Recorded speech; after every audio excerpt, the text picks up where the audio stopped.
Shalom, selamat pagi sidang Jemaat Betania yang dikasihi Tuhan. Sungguh suatu anugerah yang luar biasa bahwa kita masih diperbolehkan untuk datang beribadah kepada Tuhan hari ini. Meskipun kita masih belum bisa bergabung bersama-sama, beribadah bersama-sama di gereja, tapi mari kita percaya bahwa Tuhan hadir di setiap ibadah kita. Kita angkat satu pujian, sebab Kau besar.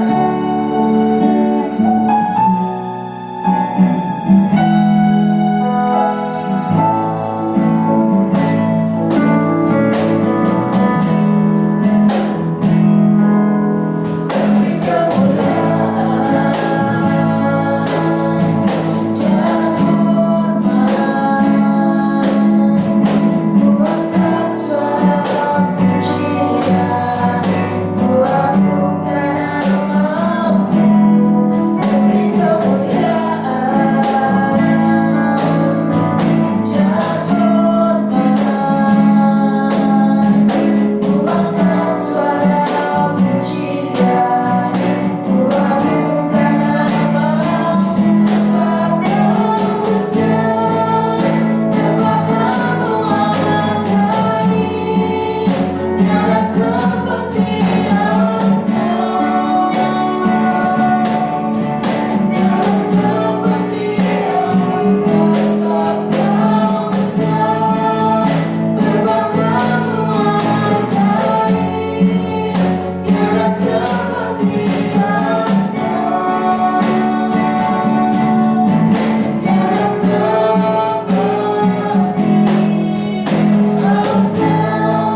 sungguh memberkati kami hingga kami masih bisa beroleh berkat hingga saat ini ya Tuhan.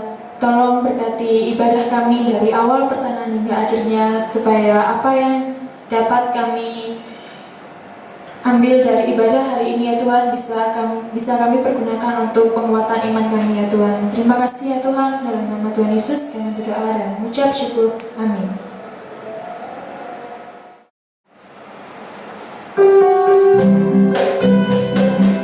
Masih terus pengajian, kita pengajian Mazmur 133.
Tuhan Yesus yang mengasihi kehidupan kami, kembali Tuhan pada pagi ini kami dengan hadirat-Mu mengucap syukur atas semua berkat dan anugerah yang Kau berikan pada kami sampai hari ini.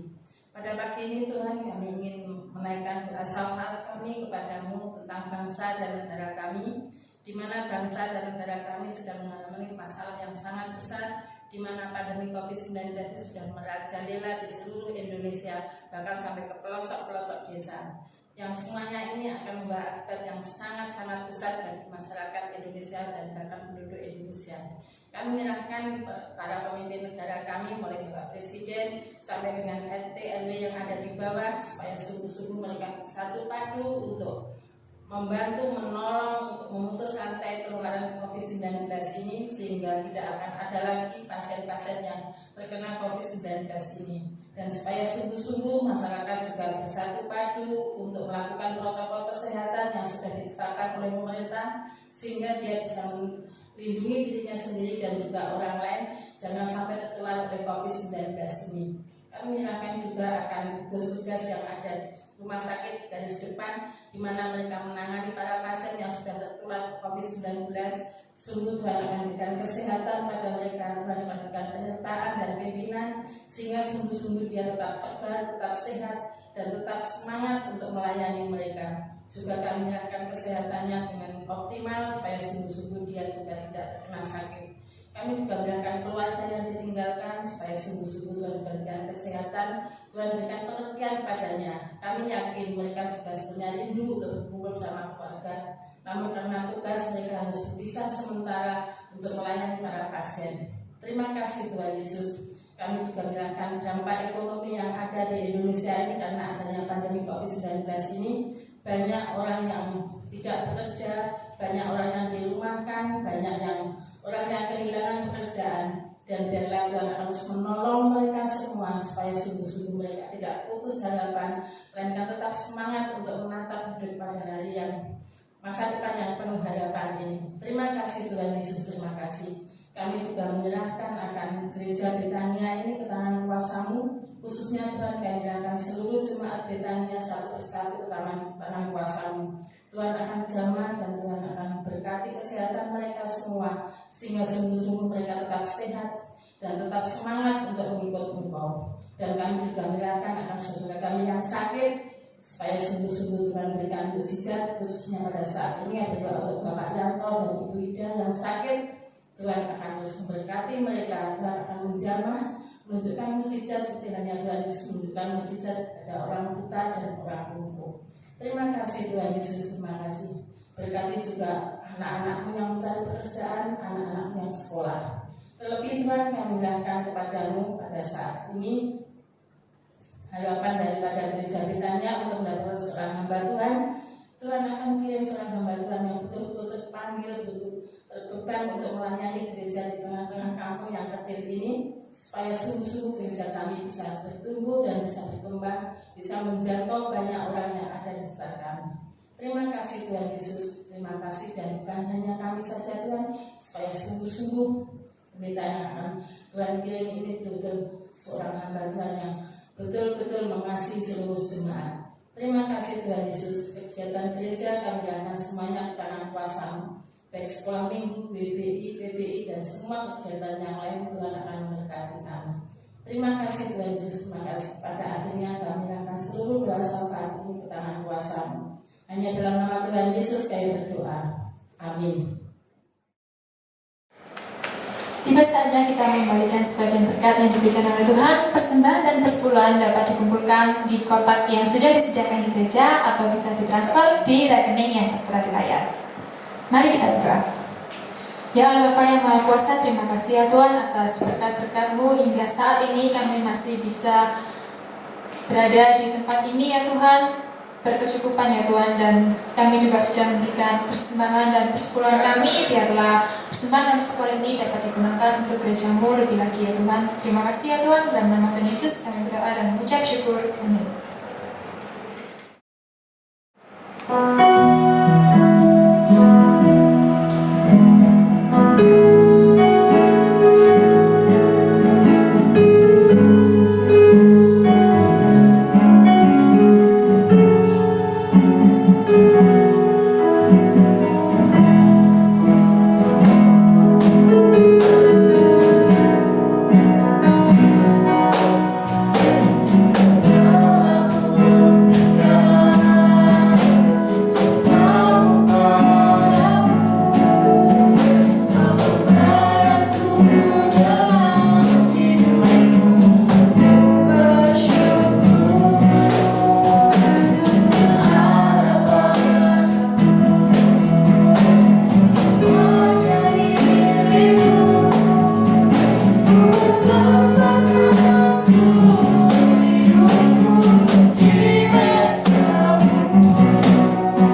Salam Bapak Ibu, Sidang Jemaat Gereja Baptis Indonesia Pengharapan Surabaya dan Gereja Baptis Indonesia Betania Surabaya.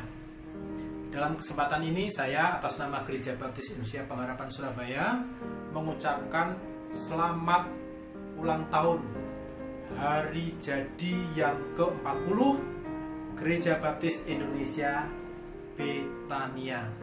Dan saya juga memberikan apresiasi atas penghargaan gereja saudara yang lama engkau rencanakan, dan pada ulang tahun minggu ini jemaat realisasikan, yaitu memberi tali asih berupa sejumlah uang kepada keluarga almarhum Pendeta Rohim yang sudah sekian puluh tahun melayani gereja saudara.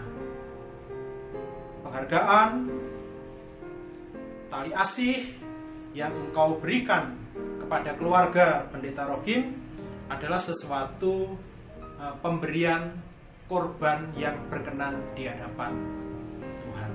Bapak, Ibu, Saudara semuanya, setiap pemberian kepada hamba Tuhan yang melayani Tuhan, termasuk kepada jemaat Tuhan, orang lain yang membutuhkan, itu adalah sebuah korban pemberian yang berkenan di hadapan Tuhan.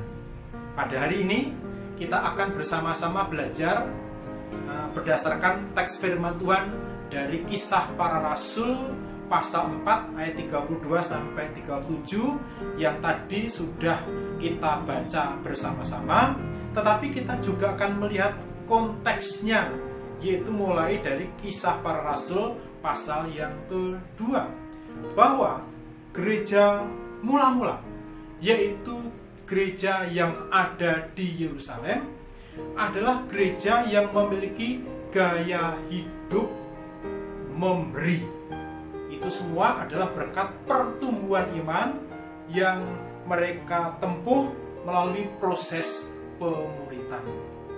Gaya hidup memberi gereja mula-mula pada masa ini bagi kita dapat menjadi inspirasi sekaligus motivasi bagi kita untuk rela memberi kepada saudara-saudara kita yang kena dampak COVID-19 ini. Ada sejumlah orang yang mengalami kesulitan-kesulitan, kita bisa berbagi di sana. Sekarang mari kita akan perhatikan, yaitu bagaimana gaya hidup gereja mula-mula. Saya akan membacakan bagian firman Tuhan yang terdapat dalam Kisah pasal 2 ayat 44 sampai ayat 45 ya. Di sana dikatakan demikian. Dan semua orang yang telah menjadi percaya tetap bersatu, dan segala kepunyaan mereka adalah kepunyaan bersama. Dan selalu ada dari mereka yang menjual harta miliknya, lalu membagi-bagikannya kepada semua orang sesuai dengan keperluan masing-masing. Lalu teks firman Tuhan yang sudah kita baca dari Kisah pasal 4 ayat 34 sampai 35 dikatakan di sana demikian. Sebab tidak ada seorang pun yang berkekurangan di antara mereka, karena semua orang yang mempunyai tanah atau rumah menjual kepunyaannya itu, dan hasil penjualan itu mereka bawa dan mereka letakkan di depan kaki rasul-rasul, lalu dibagi-bagikan kepada setiap orang sesuai dengan keperluannya. Bapak Ibu, dari bagian-bagian ini kita dapat melihat bahwa jemaat Tuhan di Yerusalem di abad yang pertama tidak ada yang mengalami kesulitan karena ada kasih pemberian yang begitu melimpah yang menjadi gaya hidup di antara mereka. Pertanyaan untuk kita renungkan yaitu bagaimana atau mengapa para murid-murid Yesus, jemaat mula-mula ini suka memberi, memiliki gaya hidup memberi, bahkan berkorban. Alasan yang pertama adalah karena para murid Yesus, jemaat Tuhan pada masa itu telah mengalami terlebih dahulu anugerah Allah yang tak terduga yang melimpah dalam kehidupannya. Ketika mereka mendengarkan kabar baik yang diberitakan oleh para rasul, mereka menyambutnya. Dan kabar baik tentang Yesus Kristus itu memberikan pengalaman rohani dalam kehidupan mereka. Dosa-dosa mereka diampuni oleh Tuhan Yesus. Hubungannya dengan Tuhan diperbarui sehingga ada relasi dengan Allah yang penuh dengan damai, dan mereka merasakan kebahagiaan dalam kehidupannya. Ada sukacita, ada pengharapan yang besar karena persekutuan mereka dengan Tuhan Yesus.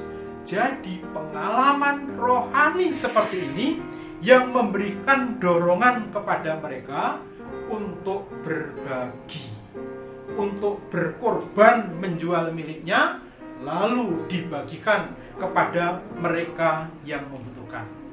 Lalu pengalaman-pengalaman secara lebih detail kita bisa perhatikan ketika Petrus berkhotbah di hari Pentakosta, menjelaskan tentang karya, kematian, dan kebangkitan Yesus.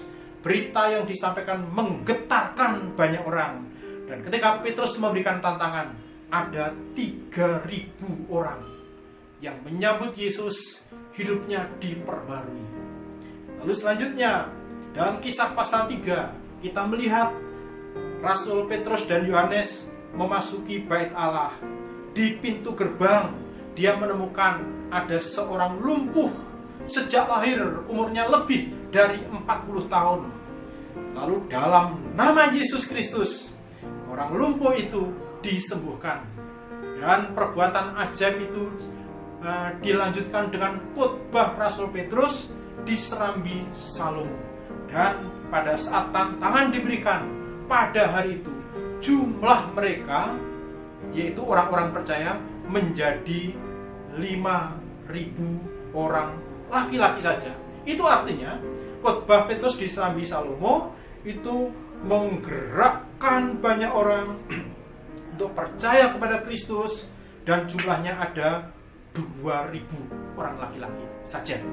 Wanitanya saya tidak tahu jumlahnya berapa, tapi yang jelas itu adalah sebuah kebangunan rohani yang abar yang membawa banyak orang datang kepada Yesus Kristus. Ada pengalaman rohani yang besar yang mereka alami, yang selanjutnya mereka suka berbagi, suka berkorban memberi, karena mereka telah mengalami pengalaman pelepasan, pengalaman pengampunan, keselamatan kekal, damai sejahtera yang dari Tuhan Yesus dialaminya.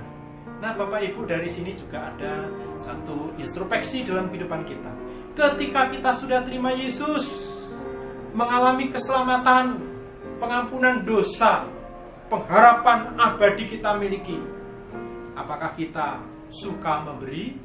Kalau belum suka memberi, mari kita memperdalam hubungan kita dengan Tuhan, pengenalan kita dengan Tuhan melalui pemuritan, supaya ada motivasi yang dari dalam, yaitu dari Tuhan sendiri yang tinggal dalam kehidupan kita, yang mengajar hidup kita sehingga kita suka memberi. Itu yang pertama. Lalu yang kedua, kalau kita perhatikan di dalam teks firman Tuhan yang sudah kita baca, bahwa rasul-rasul menjadi soko guru dan pemimpin yang mereka junjung tinggi. Rasul-rasul menjadi sumber pengajaran. Di dalam Kisah pasal 2 ayat 42 dikatakan di sana bahwa jemaat Tuhan yang tetap bersatu itu bertekun dalam pengajaran rasul-rasul. Mengapa demikian? Karena kisah kehidupan Yesus dari kelahiran sampai penderitaan, kematian, dan kebangkitan belum tertulis dalam kitab Injil. Semuanya itu masih menjadi kesaksian dari para rasul. Karena itu secara oral, dari lisan ke lisan, rasul mengajarkan itu semua. Nah, oleh karena itu pengajaran para rasul menjadi sumber pengajaran bagi mereka. Lalu selanjutnya, para rasul menjadi pemimpin yang mereka hormati, pemimpin yang bisa mempersatukan mereka sehingga mereka tetap sehati, sejiwa, seperti yang dikatakan di dalam Kisah pasal 4 ayat yang 32. Oleh karena itu, di sana kita melihat tindakan-tindakan di antaranya ketika mereka menjual tanah, menjual rumah mereka. Hasil penjualannya itu dibawa dan diletakkan di depan kaki para rasul. Itu menunjukkan sebuah penghormatan kepada para rasul. Nah, Bapak Ibu, ini yang juga yang menyebabkan mereka terus bersatu karena penghormatan kepada pemimpin, yaitu kepada para rasul yang dipilih Tuhan, ditetapkan oleh Tuhan menjadi pemimpin rohani, menjadi gembala di antara mereka. Ketika hal ini terjadi pada masa sekarang, di mana hamba Tuhan menjadi sumber pengajaran, hamba Tuhan otoritas kepemimpinannya dijunjung tinggi, maka ini juga akan bisa mempersatukan umat, membawa pertumbuhan umat yang selanjutnya bisa banyak berbagi, berkorban bagi orang lain. Bapak Ibu, saya bersaksi, ketika saya masuk ke pelayanan ini, ada banyak orang yang titip uang, persembahan-persembahan untuk membantu mereka yang membutuhkan. Dan itu jumlahnya sangat besar. Sampai sekarang masih ada orang yang secara diam-diam dan tidak mau diungkapkan namanya menitipkan uang. Dan saya sebagai hamba Tuhan akan menggunakan dana itu 100%, bahkan lebih dari 100%, artinya dari saya sendiri membagikan kepada mereka yang memang membutuhkan. Dan sering pelayanan itu kami bagikan kepada diakonia untuk diketahui. Jadi itu adalah sebuah dampak ketika para rasul, hamba Tuhan, otoritasnya dihormati, pengajarannya didengarkan, memberikan dampak yang luar biasa. Lalu yang terakhir, mengapa mereka sampai peduli terhadap sesamanya, rela berkorban memberi? Alasannya adalah mereka memiliki kasih dan kepedulian terhadap sesama orang percaya. Mereka memiliki pengalaman yang sama. Mereka mengalami penderitaan yang sama. Setelah percaya kepada Tuhan Yesus, memang mereka merasakan hubungan damai, kebahagiaan yang tak terusik oleh lingkungan. Tapi penderitaan dari lingkungan menerpa kehidupan mereka. seperti masa sekarang. Ketika ada orang-orang yang percaya kepada Yesus, akhirnya keluarganya menolaknya, mengusirnya. Nah, oleh karena itu, kondisi yang seperti ini, banyak orang yang seperti ini, maka saudara-saudara seiman memberi perhatian. Karena ada sesuatu yang sama yang mereka rasakan. Sehingga mereka mau menjual miliknya, lalu serahkan kepada para rasul, lalu dibagi-bagikan. Selain itu juga, karena ketika para rasul itu berkhotbah, khotbahnya itu penuh dengan kuasa. Khotbah yang penuh dengan kuasa itu juga membangkitkan mereka untuk peduli dengan sesamanya. Nah, Bapak Ibu, ketika jemaat Tuhan itu berbagi, sesungguhnya tidak menunggu kelimpahan. Jemaat yang ada di Korintus yang dicatat dalam 2 Korintus pasal 8, ketika mereka berbagi, sesungguhnya mereka berbagi dalam segala kekurangan. Ketika Tuhan Yesus di bait Allah, lalu berdiri di pojok depan bait Allah itu, lalu memperhatikan siapa yang memberikan persembahan, dan Tuhan Yesus menghormati janda, karena janda itu memberi dari kekurangannya, bukan dari kelimpahan.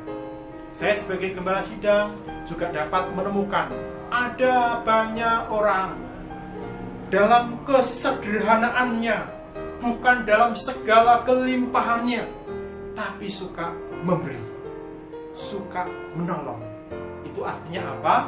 Bahwa spirit semangat untuk memberi itu sesungguhnya bergantung pada hati kita. Lalu dari bagian-bagian firman Tuhan ini, Bapak Ibu, menjadi tantangan bagi kita. Sekarang ada banyak orang mengalami kesulitan karena dampak dari pandemi COVID-19. Lalu dari sini Tuhan berkarya, memberikan kesempatan-kesempatan agar kabar baik dirasakan banyak orang, kerajaannya semakin dikokohkan, tapi kerajaannya juga semakin diperluaskan. Oleh karena itu tantangan adalah, mari kita bangkitkan iman kita dan bangkitkan kasih kita untuk memberi apa yang menjadi hak Tuhan, yaitu persepuluhan dan persembahan-persembahan lainnya. Kita persembahkan kepada Tuhan melalui gerejanya, supaya gerejanya dapat mengelolanya untuk mengokohkan kerajaan Tuhan dan memperluas kerajaan Tuhan di dalam hati orang yang belum percaya. Yang kedua, mari kita bangkitkan iman dan kasih kita kepada orang-orang yang ada di lingkungan kita. Karena dampak kesulitan dari COVID-19 ini, kita juga bisa secara pribadi, tanpa dipublikasikan, langsung memberikan pertolongan kepada mereka, supaya kasih Kristus mereka rasakan. Lalu yang terakhir adalah kita bisa membangkitkan iman dan kasih kita dengan kita memberi diri kita, memberi waktu kita, untuk kita jadikan sebagai kesempatan menyaksikan kasih Tuhan yang sudah kita alami, untuk menyaksikan pengalaman kelepasan, pengalaman keselamatan yang sudah kita alami, itu kita bagikan kepada orang lain, kita sebarkan kepada orang lain, supaya orang lain mengalaminya, supaya pengalaman kelepasan, pengalaman damai sejahtera, kebahagiaan yang datang dari Tuhan yang sudah kita alami, sukacita yang begitu kuat dalam kehidupan ini karena Yesus Kristus, juga bisa dialami oleh orang lain, sehingga damailah lingkungan kita, damailah Indonesia, karena kabar baik yang kita bagikan kepada orang lain. Tuhan Yesus memberkati. Kita berdoa. Inilah Tuhan bagian dari firman-Mu. Kami kami serahkan kembali kepadamu. Biarlah Roh Kudus yang terus berbicara ketika hamba-Mu sudah berhenti berbicara, dan Roh Kudus pula yang memetraikan setiap pesan firman-Mu di dalam hati kami masing. Biarlah ini memotivasi kepada kami semua untuk semakin tumbuh dalam pemuritan, mengenal Engkau, mengenal kehendak-Mu, dan kami berjalan di dalam kehendak-Mu saja. Dipermuliakanlah Engkau Tuhan Yesus dalam kehidupan kami sekarang sampai selama-lamanya. Amin.